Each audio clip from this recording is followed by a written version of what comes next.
Hello po sa mga Bicolano all over the world. Yeah! So, kumusta man po kamo today? Hope okay man po kamo. And if di po kamo okay, just listen to this podcast. And hope my make your day happy again. Yes, I'm your host for today. My name is Don Peter Madronico.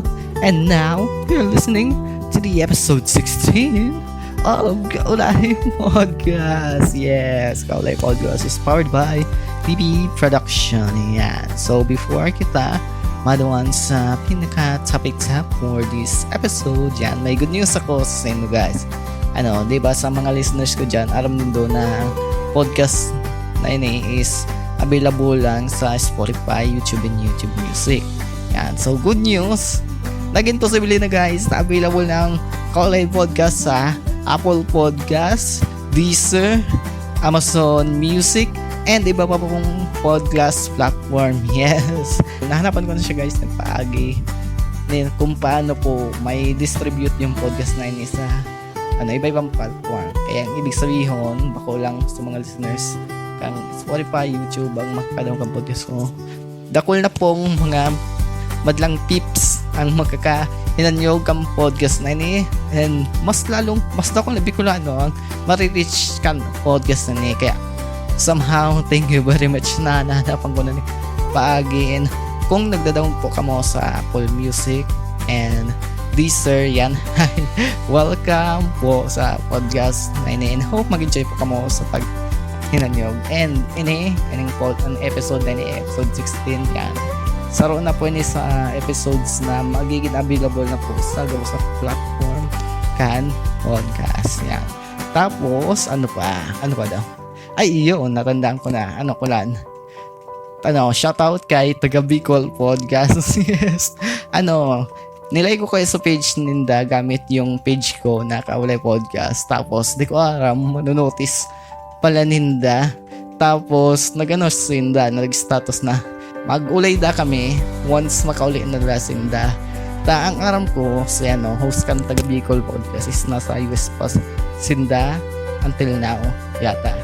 So, parang naianon sa FB post na Kaulay Podcast, mag-ulay kita pag-uli me. And medyo na-excited ako.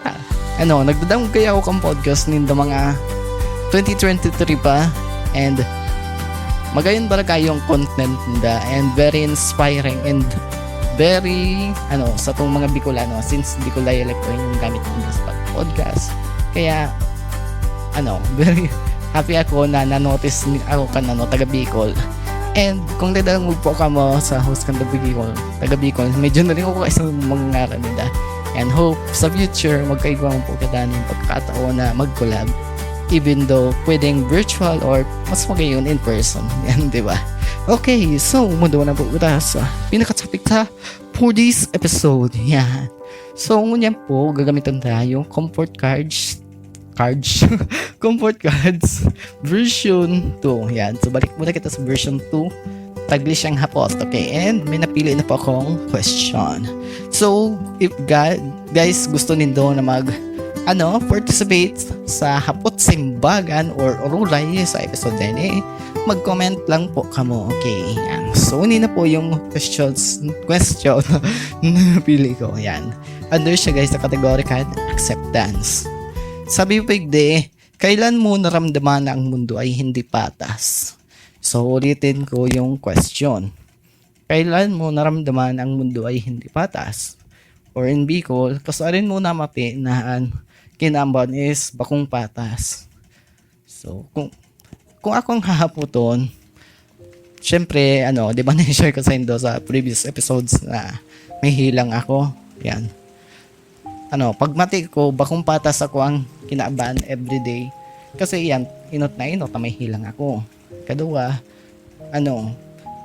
mariman akong tao, pero minsan naihakot ko sa diri ko. Paano nagkahilang ako?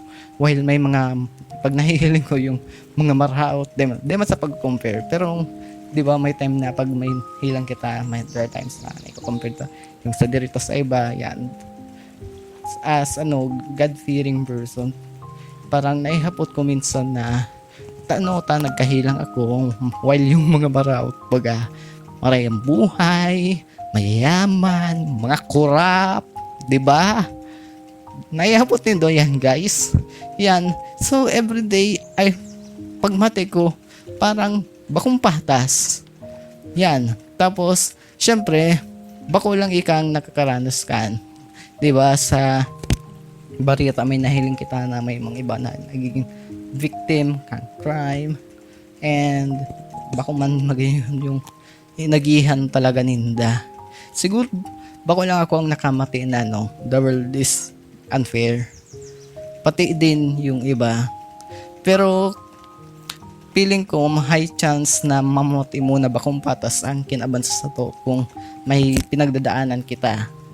Lalo na kung good person kita. Gusto ko lang i-share sa inyo guys. So, kung sarap po kamo sa nakamati na bakong patas ang kinabansa sa to, which is namuti ko man. Yan, may gusto akong i-share sa inyo na Bible character siya. So, even though Bible character siya, namati niya man yung nararamdaman ta na parang naisabi niya na yung mas maray pa daw sumaraot, maray ang buhay. Yan. So, babasahan ko sa inyo guys. Yan yung sinasabi sa Salmo 73, 3 to 7. Yan. Kung may Bible po ka mo, pwede din daw subaybayan. So, aramon tagde ko, ano kaya yung isinabi kang Bible character ni na si Asaph? Si Asaph po is parang psalmist siya or psalmista. Saruman po siya sa nagsurat kang Book of Psalms. Yan. So, aramon ta kung ano yung namati niya, kanahiling niya yung pamumuhay kang mga maraot. Sabi niya sa Salmo 73, 3 to 7, hulitan na orek ko sa mga mapalangkaw. Pag nahihiling ko ang katunungan kan maraot, hulitan sa indang kagadanan, bakong makulog. An sa indang hawak, marayan salud. Dahil sinda na pupulisaw, araw kan ibang tao. Ninasakitan sinda, araw kan iba. Kaya kapalangkawan ang kulintas ninda kahadahasan ang nakasulot sa senda na siring sabado.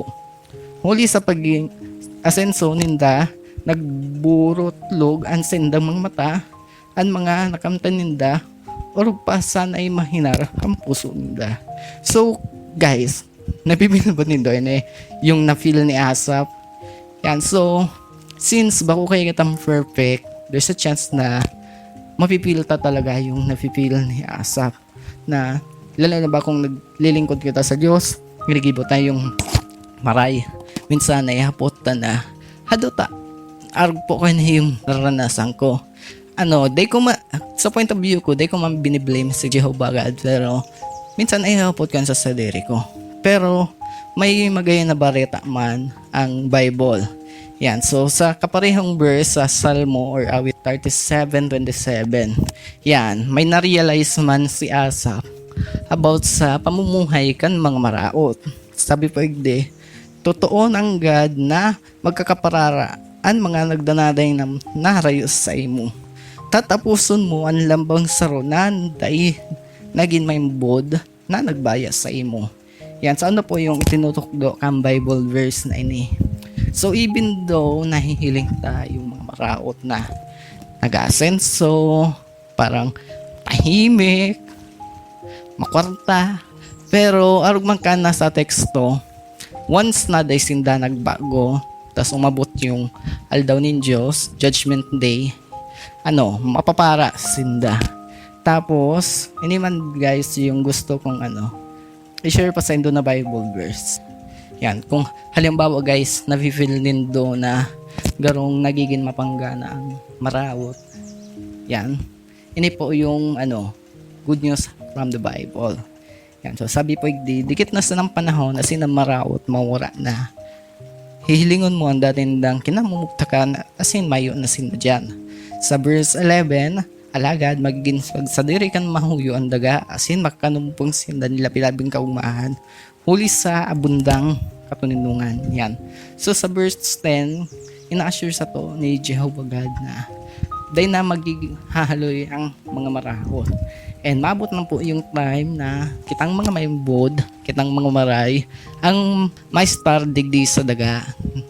Kaya sa mabot na panahon, yung maraot ng kinaban na kinaistaranta magiging parehasong daga. Yan. So, nakarecord din yan sa Bible. So, yan po yung Bible verse na gustong i-share sa Indo. And hope nakatabang man po ako na maging panatag yung boat nindo. Okay, yan. So, balik kita sa card. And, uni po yung likod kang card na ni.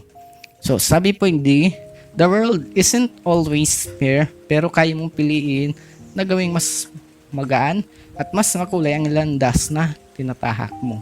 Yan, so kan nasabi ko. So even doon nakakaranas kita ng maraot, padagos lang kita sa pag-ibo ng marahay. And arugan, na-share ko sa Indo sa Salmo or Awit 37:10-11. Dahil na po umahaloy ang maraot na ginabanay ni. Imbes, maestro na po kita sa bagong ginaban and mangyari po yan sa maabot na panahon. And tandaan po ninyo guys na ang promise ni Jehovah God is laging nagkakatotoo. Yan. So, digdi na po nagtatapos ang episode 9 and hope dako lang po kung naudan. So, ano po yung masabi nindo sa episode 9? I-comment lang po nindo sa baba. Okay. So, I'm your host for today. My name is Don Peter Maderenigua and hope magkairiba ng pagkirari kita sa susunod na episode. Bye-bye!